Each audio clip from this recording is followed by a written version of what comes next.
त्याच्यावरती जेव्हा येईल, कारण अजून तरी काही माझ्यापर्यंत आलेलं नाही, किंवा आल्यानंतरचा जे समितीने निर्णय घेतलेले आहेत ऑलरेडी त्याच्यामध्ये काही प्रशासनाचा वेगळा हे राहणार. जो हमारे पास आज पानी कमी है, एज पर WRI उन्होंने रिपोर्ट सबमिट की थी, हमारे सातों लेक में अराउंड 8 to 15% गाद है। तो हमने कोई ऐसा मैकेनिज्म अभी डिराइव किया है कि हम उस गाद को क्लीन कर सकें?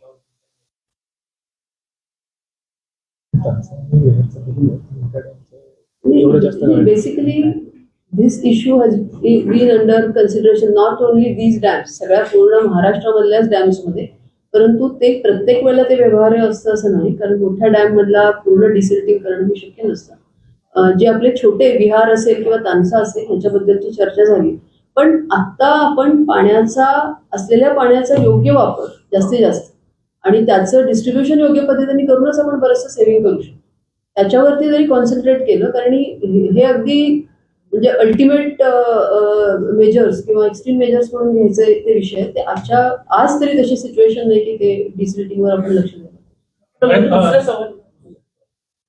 दूसरा सवाल मैम, 71 बिल्डिंग्स जो डिलैपिडेटेड है, क्या हम जैसे हर जगह AI और IoT का इस्तेमाल कर रहे हैं, खाना सफाई में हम यूज कर रहे हैं और वाटर पंपिंग में यूज कर रहे हैं, are we using any system कि मॉनसून के टाइम पे जो ऐसी डिलैपिडेटेड बिल्डिंग है उनको मतलब डिजास्टर होने से पहले कुछ नहीं, ऐसा तो कोई उसमें नहीं हो सकता, क्योंकि सबको पता है अगर वो C1 बिल्डिंग है तो it is prone for demolition, and that is by it is binding that we get it vacated and we demolish the building, and that's the reason we keep warning the people, we keep advising them, we keep sensitizing them that they should vacate the building.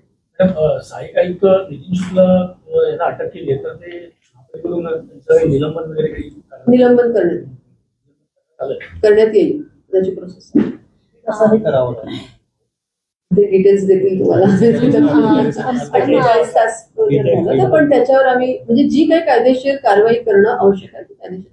Madam, जसं पावसाळ्याचा season आहे, शैक्षणिक वर्ष सुद्धा सुरू होत आहे आणि आपण मुंबई महापालिकेकडनं अनधिकृत शाळांची एक यादी सुद्धा प्रसिद्ध केली आहे, जवळपास 160 पेक्षा जास्त शाळा आहेत. त्याच्यावरती आता आपण पुढे काय निर्णय घेतोय, कारण त्या शाळेत शिकणाऱ्या मुलांचं पुढे काय होणार, आणि दरवर्षीच हा प्रश्न उद्भवतो, आपण ह्या शाळांना परवानगी देणं कसं रोखणार? याच्यामध्ये असं आहे की त्या शाळा जर तुम्ही बघितल्या तर त्या अशा भागामध्ये आहेत की तिथं खरंच त्या शाळांमध्ये दुसऱ्या जवळपास शाळा नाहीयेत, त्यामुळे त्या शाळांमध्ये ती मुलं आहेत. त्यापैकी काही शाळा, मला आता एक्झॅक्ट नंबर आठवत नाही, की ज्या शाळांना सर्व अर्थाने त्या शाळांना परवानगी दिली जाऊ शकते अशा शाळा रेग्युलराईज करण्यासाठी ऑलरेडी शिक्षण विभागाकडे पाठवण्यात आलेले आहे, आणि याबाबत आमचा शिक्षण विभाग त्यांच्याकडे पुन्हा सातत्याने पाठपुरावा करत आहे.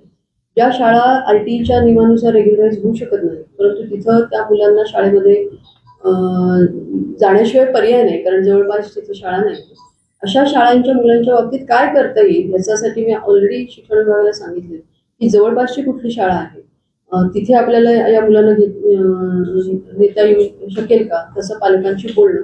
तर याबाबत एक, कारण थोडासा ह्युमॅनिटेरियन अप्रोच आपल्याला ठेवावा लागेल मुलांना, आणि त्याचबरोबर कायदेशीर बाबी सुद्धा बघायला. इथे ज्या रेग्युलरायझेबल शाळा आहेत त्या रेग्युलराईज करून घेणं, ज्या रेग्युलरायझेबल नाही आहे तिथे मुलांसाठी पर्यायी व्यवस्था करून मग त्या शाळा बंद करण्यासाठी काय कारवाई करण्यात येईल ते महापालिकेचा शिक्षण विभाग आणि शालेय शिक्षण विभाग यांच्या समन्वयातून आपल्याला काय करता येईल.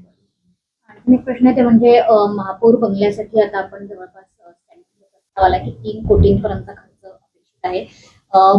काही RTI आपल्याकडे मुंबई महापालिकेकडे विचारण्यात आले होते, काही लाखांचा खर्च हा कोटींवर गेलाय का, असा एक प्रश्न उपस्थित होतोय. गेल्या काही वर्ष महापौर बंगला अर्थातच बंद होता, डागडुजीसाठी हा खर्च वाढतो.